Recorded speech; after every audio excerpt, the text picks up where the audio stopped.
magaca raxma ay dugsi mariyata quraanka xagee maraysaa ii sheeg suurday maraysaa hadda ana alif lam mim maraysaa ما شاء الله ددالي أنا السلام عليكم ورحمة الله وبركاته لما أنو مدى الصومالية دي غير كجعل وانا دي السلامي وولالكين وري عبد الرحمن معاوية مالين بمالين بي كدر انتهاي قصة بقصة كحن وبدانتهاي وحان مانتا اندح فديا عرورتان يرير ايه دار كيسان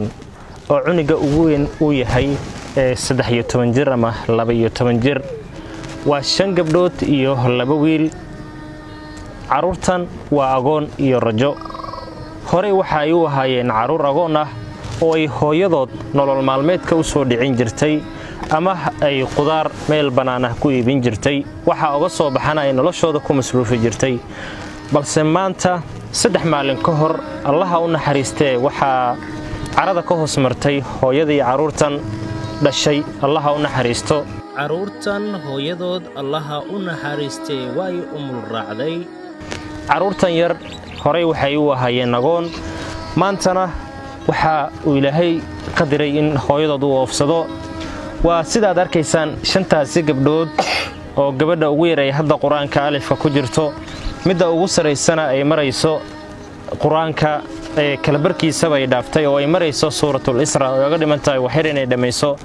caruurtan agoonta waxbarashadooda waxa ay ku tiirsanayd hooyadii dhashay oo banaan ciidaha qudaarta ku gadaysay hadaba sida aad u jeedaan caruurtan yar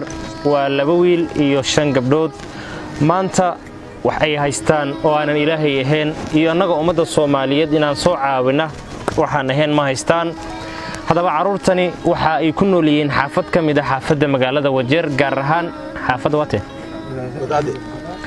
caruurtani waxa ay ku nool yihiin xaafadda Gudcade ee magaalada Wajeer waxaan ugu imaanay inaan idin soo gudbino qisada caruurtani waxaan u imaanay inaan idin soo gudbino caruurtani yar ee dhibaysan duruufta ee markii hore ku jireen oo caruur agoon ahayeen kani waa guriga amaba ay ku hoydaan oo aqal Soomaaliya gowasha ay ku seexdaan waad arki doontaan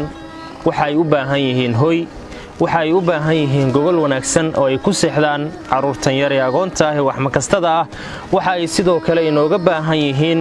qutulyoonkii maalinlaha ah oo ay hooyadii caruurtan dhashay u soo rafaadi jirtay maadaama ay qoyskooda guud ay yihiin qoys iska dan yar ah hadana hooyadii noloshooda soo dhicin jirtay uu Rabbi ka hoos mariyay carada hadaba mid kamid ah culimada xaafadda Gudcade ama wax garadka xaafadda Gudcade ayaa inooga warbixinaya caruurtani xaaladda ay ku sugan yihiin xilligan bal nooga warbixi xaaladda caruurtani maanta agoonta iyo rajada ah iyo codsiga aad u jeedinayso ummadda Soomaaliyeed magacayga waxa la yiraahdaa Cabdiqaadir Baa Abdille waxaan kamid ahay ehelada caruurtan ilmaan hori waxay u aan jireen agooma si loo sheegay haddana hooyadood way waayeen alxamdulillah ilaa lagu maadinaa waxaa jirtay markaan in wax u maqan oo hadda anaga aan ognahay Ilaahay ka sokow ay jirin muslimiinta wanaaga jecel meel kasta ay joogaan waxaan ka codsanaynaa in maaragta caruurtan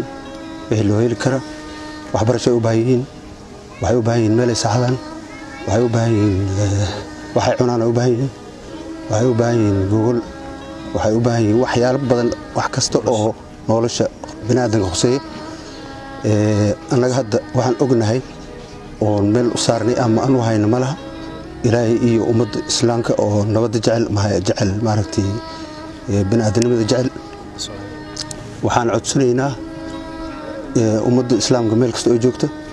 in masaakiintan ay soo caawisa oo inta ay sheegayo faraha badan oo kamid tahay waxbarashada hooyiga cuntada nooc kasta oo bini'aadan u baahan yahay ay u baahan yihiin in la soo kalmeeyo u baahanay maxay la hori waxay u hayeen baashi kala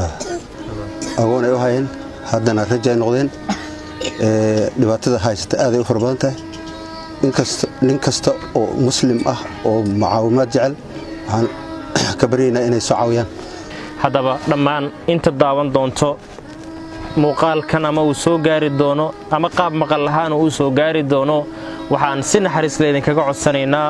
caruurtan yar ee wax makastada ah agoon iyo rajana maanta ah annaga inoo wada baahan in aynu garab soo siino nambarada shaashada ku qoran ayaad ugu soo diri kartaan cid allaala cid rabto shakhsiyan in loogu geeyana waxa ay la soo xiriiri kartaa aniga Cabdiraxmaan Mucaawiya iyo intii kale ee wariye ee wajeer ku sugan